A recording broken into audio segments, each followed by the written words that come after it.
Hello student, this is Manish Gupta और मेरे YouTube channel maths easy learning by Manish Gupta में आप सभी का फिर से स्वागत है।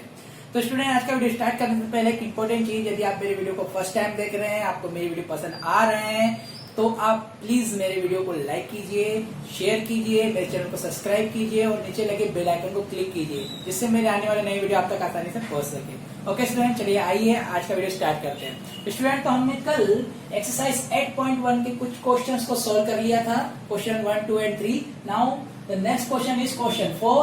If 15 cot A equal to 8, then find sin A and sec A. Okay student, तो ये क्वेश्चन काफी इजी है, जैसा हमने लास्ट क्वेश्चन किया था जस्ट वैसा का वैसा ही है।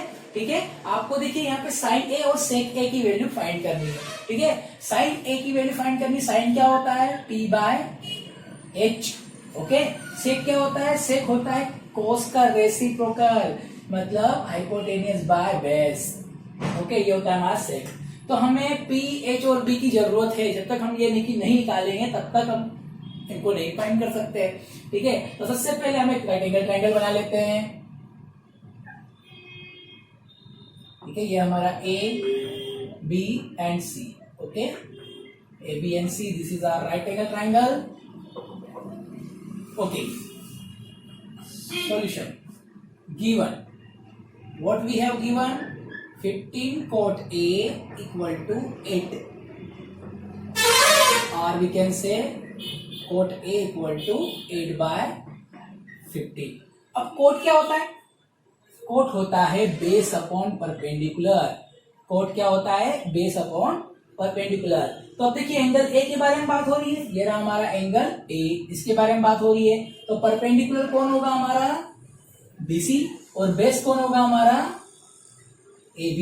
ठीक है, तो हमारा जो बेस है, बेस कौन AB, तो हम 8 किसको मानेंगे, let AB is eight K। और K क्यों रखेंगे, क्योंकि ये रेशियो है। ठीक है, एग्जैक्ट लेंथ नहीं है।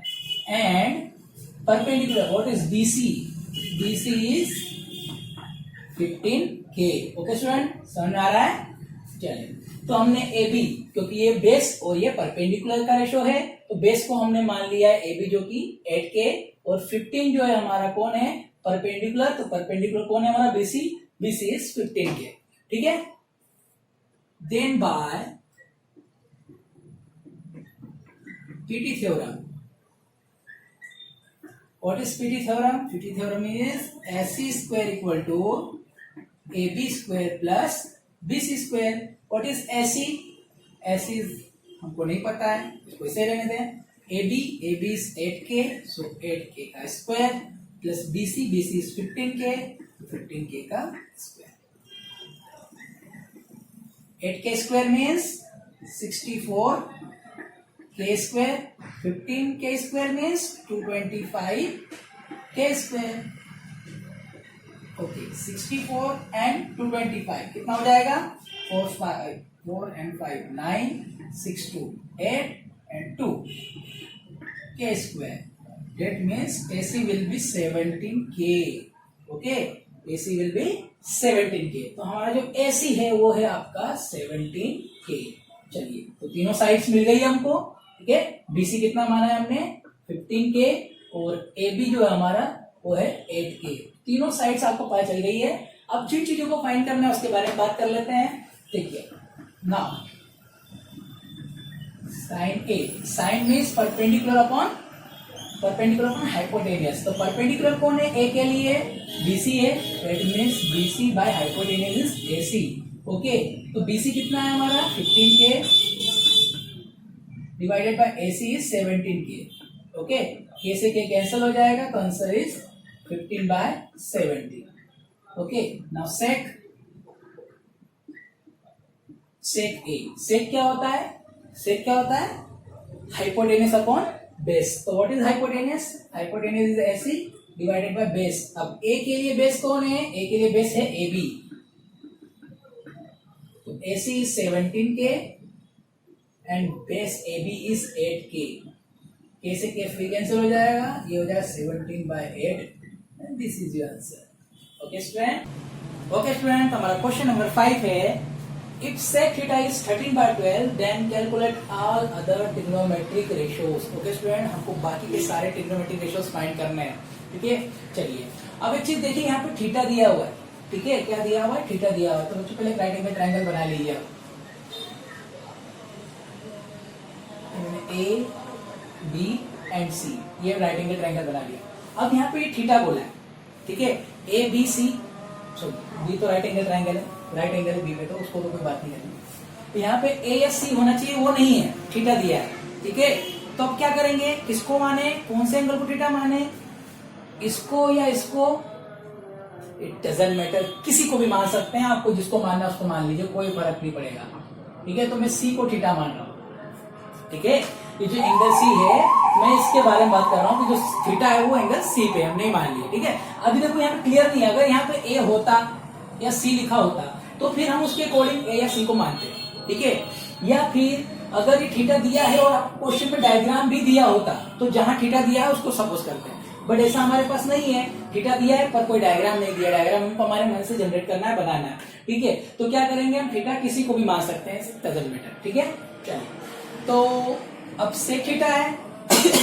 सेक थीटा है मतलब हाइपोटेनियस अपॉन बेस है. ठीक है, तो इस थीटा के अकॉर्डिंग ये हमारा हाइपोटेनियस है, ये हमारा बेस है और ये हमारा परपेंडिकुलर है. ठीक है, एक चीज तो क्लियर हो गई. चलिए लेट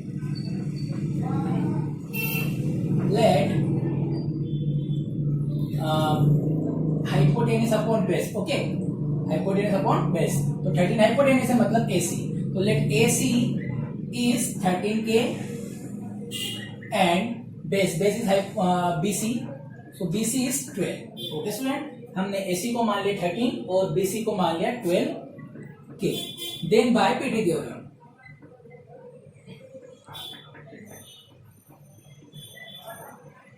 पीटी थ्योरम कंपलसरी है क्योंकि हर बार आपको दो साइड का रेशो गिवन होता है, थर्ड साइड पता नहीं होती है. तो हम पीटी थ्योरम से इजीली फाइंड कर सकते हैं, इसलिए हम हमेशा पीटी थ्योरम निकालते हैं. ठीक है, तो यहाँ पर देखिए इसका हो जाएगा ये AC square equal to AB square plus BC square. Okay, तो AC इज 13K, तो this is 13K square.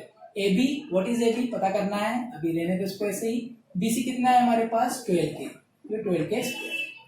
13K square means 169K square. AB square is as it is plus 12K square मतलब 144K square. Okay, 144K square इधर आएगा, तो यहाँ पे 169K square minus 144K square बचेगा, तो हो जाएगा AB स्क्वायर. यहाँ पे बचेगा 25K square equal to AB square, या और करके हम लिख सकते हैं AB square equal to 25K square. तो AB की वैल्यू जो है हमारी वो हो जाएगी 5K. ओके, AB की वैल्यू कितनी हो जाएगी 5K. तो ये जो हमारा AB है ये हमारा 5K है. ठीक है, हमारा AC 13K है और ये जो बेस है हमारा ये कितना है 12K है. अब सारी चीजें फाइंड करेंगे. ठीक है, और अधिक ट्रिग्नोमेट्रिक रेशो फाइंड करने के लिए बोला है. एक गिवन है तो बाकी के 5 हमको फाइंड करने हैं. तो सबसे पहले हम फाइंड करते हैं साइन थीटा. ठीक है, थीटा क्या होता है, परपेंडिकुलर अपॉन हाइपोटेनियस. तो परपेंडिकुलर कौन है, AB upon hypotenuse is AC. तो AB कितना है आपका, AB है 5K और AC कितना है 13K. तो यहाँ K से K कैंसिल हो जाएगा, ये आपका बन जाएगा 5/13. Okay, now next cos theta. Cos theta क्या होता है आपका, बेस अपॉन हाइपोटेनियस. तो थीटा के अकॉर्डिंग बेस कौन है हमारा, BC है, ये हो जाएगा BC by hypotenuse is AC. तो BC कितना है आपका 12K divided by AC is 13K. तो आंसर इज 12/13. ठीक है, now tan theta. Tan theta is P/B. Theta के अकॉर्डिंग P कौन होगा, परपेंडिकुलर AB ही होना है. तो ये हो गया AB by base, base is BC. तो AB कितना है हमारे पास, AB is 5K and base is 12K. तो आंसर इज 5/12. ठीक है, now cosec. Cosec theta. Okay, cosec theta is hypotenuse upon perpendicular. Sine का रेसिप्रोकल होता है. ठीक है, तो hypotenuse is AC divided by perpendicular, perpendicular is AB, तो हो जाएगा आपका 13K divided by 5K which is 13/5, ठीक है। ओके, नाउ कोसेक हो गया, से हुआ coat, cot theta is base by perpendicular, so base, what is base? Base is BC, okay, perpendicular is AB. What is BC? 12 and AB is 5, so answer is 12/5, ठीक है। तो ये हो गया 1 2 3 4 5 सारे के सारे, तो ये हमारे हो गए हैं सर। ओके स्टूडेंट्स, तो हमारा क्वेश्चन नंबर 6 है, if angle A and angle B are acute angles and cos A equal to cos B, then show that angle A equal to angle B। Okay student, हमें ये जो angle A और angle B है, इन दोनों को equal prove करना है, ठीक है। स्टूडेंट एक चीज ध्यान रखिएगा, ये जो क्वेश्चन है ये एग्जाम के पॉइंट ऑफ व्यू से it is very important question, ठीक है।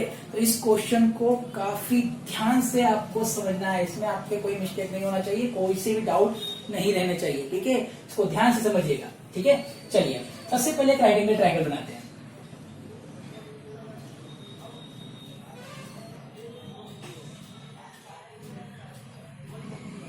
ये हमने एक राइट एंगल ट्रायंगल बना लिया, ठीक है।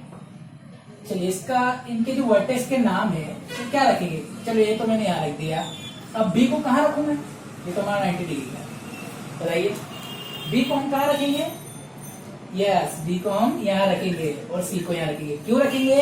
क्योंकि angle A and angle B are acute angles, angle A और बी जिनकी बारे में बात हो रही है वो क्या है?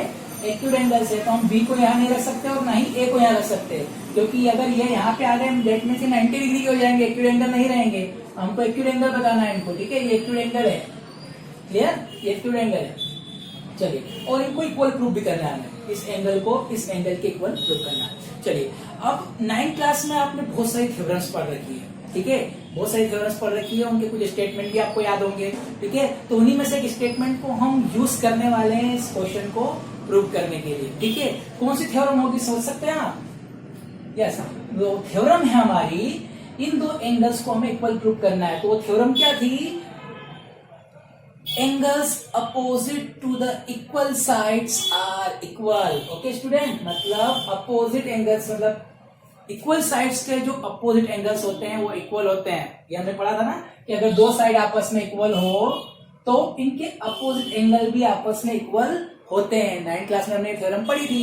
इस स्टेटमेंट को हम यूज करने वाले हैं, मतलब हम क्या करने वाले हैं, इन दो एंगल्स को प्रूव करने के लिए सबसे पहले इन दो साइड्स को आपस में इक्वल प्रूव करेंगे। अगर ये दोनों आपस में इक्वल हो गई तो उस थ्योरम से दोनों एंगल भी आपस में इक्वल प्रूव हो जाएंगे। ये हमारा कॉन्सेप्ट है, समझ में आ रही बात? सबसे पहले क्या करेंगे, हम इन दो साइड्स को इक्वल प्रूव करेंगे, क्योंकि 9th क्लास में हमने थ्योरम पढ़ी थी कि angles, opposite angles of equal sides, opposite angles of equal sides are equal, ठीक है। मतलब अगर साइड सेम है तो उनकी दो साइड्स अगर इक्वल है तो उनके अपोजिट एंगल्स भी आपस में इक्वल होते हैं, ये हमने पढ़ा है। तो इन दो एंगल्स को इक्वल प्रूव करने के लिए सबसे पहले हम इन दो साइड्स को इक्वल प्रूव करेंगे। अगर ये इक्वल हो गई तो इस स्टेटमेंट के थ्रू ये दोनों भी आपस में इक्वल हो जाएंगे, ठीक है। तो अभी हमारा जो मेन टारगेट है वो क्या है, इन दो साइड को आपस में इक्वल बताना, ठीक है। चलिए, तो पहले हम क्या करें, जो गिवन है उसकी हेल्प लेते हैं, ठीक है। तो सबसे पहले सॉल्यूशन प्रूव कर रहे हैं तो प्रूफ लिखना है, ठीक है। चलिए, cos A फ्रॉम फिगर,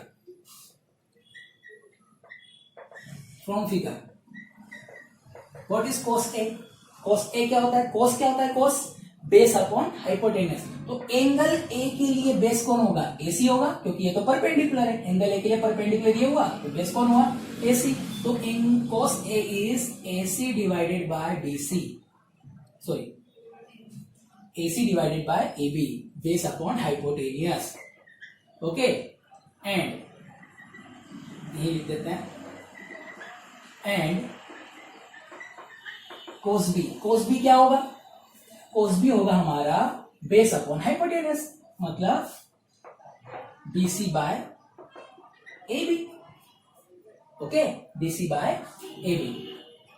चलिए, तो अब देखिए, बट वी हैव, क्या है हमारे पास? Cos A equal to cos B है, ठीक है। क्वेश्चन में गिवन है हमें कि cos A and cos B are equal, इसकी आपको हेल्प लेनी है। तो अगर ये इक्वल है, that means AC upon AB is equal to BC upon AB, ठीक है। समझ में आ रही बात? Cos A means base upon hypotenuse, तो base is AC and hypotenuse is AB। Cos B is BC by AB, ठीक है, बेस अपॉन हाइपोटेनियस। तो यहां से हमारे पास ये AB से AB कैंसिल हो गया, and this implies that AC equal to BC, ठीक है। AC इक्वल टू BC, ये साइड और ये साइड आपस में क्या हो गई? इक्वल हो गई, ठीक है। और अगर ये इक्वल हो गई है तो दैट मीन्स यहां लिख देंगे हम angle A equal to angle B as, reason लिख दीजिए, as opposite angles of equal sides are equal, opposite angles of equal sides are equal, hence prove, ठीक है।